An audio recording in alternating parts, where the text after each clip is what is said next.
వస్తుంది ఏమి వస్తుంది వచ్చి ఒక టాపిక్ తీసుకుందాం. టాపిక్ ఏంటంటే ఇవాళ ఈవినింగ్ బ్లాగ్ అనమాట. ఈవినింగ్ బ్లాగ్లో ఈవినింగ్ టైంలో ఏమేమి పనులు చేస్తాననేది వీడియో అనమాట. వీడియోకి ముందు ఒక చిన్న క్లిప్ చెప్తాను, వినండి. ఏంటి అంటే నేను వీడియోస్ మానేశాను, మినిమం 2 నెలల నుంచి మానేశాను అనమాట వీడియోస్ తీయడం. ఎందుకనంటే నాకు యూస్ రావట్లేదు, బట్ సబ్స్క్రైబర్స్ పెరగట్లేదు అని చిరాకు వచ్చి మొత్తానికి మానేశాను. అయితే నన్ను 2-3 ఏమని అడిగారంటే వీడియోస్ చేయట్లేదండి అక్క అని చెప్పేసి అడిగారు.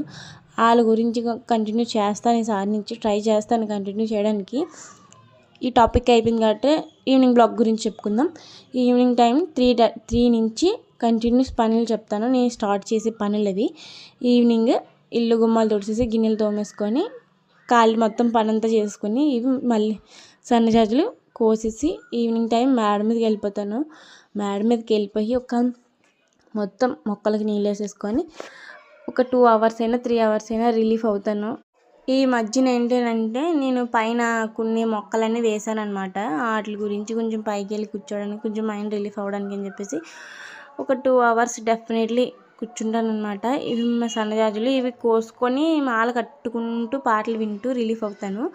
ఇవాళంటే మన చేయికి మనమే ఒక మంచి అవార్డు ఇచ్చామన్నమాట. ఆ అవార్డు గురించి మనకు మాల కట్టడానికి అవకాశం లేదు. ఇంక సర్లే అని చెప్పేసి ఇంకా పైన క్లీన్ చేద్దాం ఇవన్నీ నేను పైకి వచ్చేసాను అనమాట. ఇవేనంటే గార్డెన్ మొక్కలు, డ్రాగన్ ఫ్రూట్. దీంట్లో తోటకూర వేసాను అనమాట, ఎర్ర తోటకూర కనిపిస్తుంది కదా. దీంట్లో మెంతికూర వేసాను, దీంట్లో పాలకూర వేసాను. ఆల్మోస్ట్ అన్ని ఆకుకూరలే వేసాను, ఎందుకంటే పిల్లలకి హెల్దీ కాబట్టి. నాకు ఓకే, ఈ వీడియో మీకు ఎలా అనిపించిందో కామెంట్ చేయండి, లైక్ చేయండి.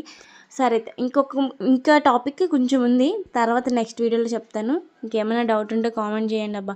ఎందుకంటే లైక్ చేయడం మాత్రం మర్చిపోవద్దు. వెళ్తూ లైక్ అండ్ సబ్స్క్రైబ్ అయితే చేయండి. మీరు మేడ మీద ఎలా రిలాక్స్ అవ్వడానికి వెళ్తారో లేదో కూడా కామెంట్ చేయండి. ఓకే అయితే బాయ్.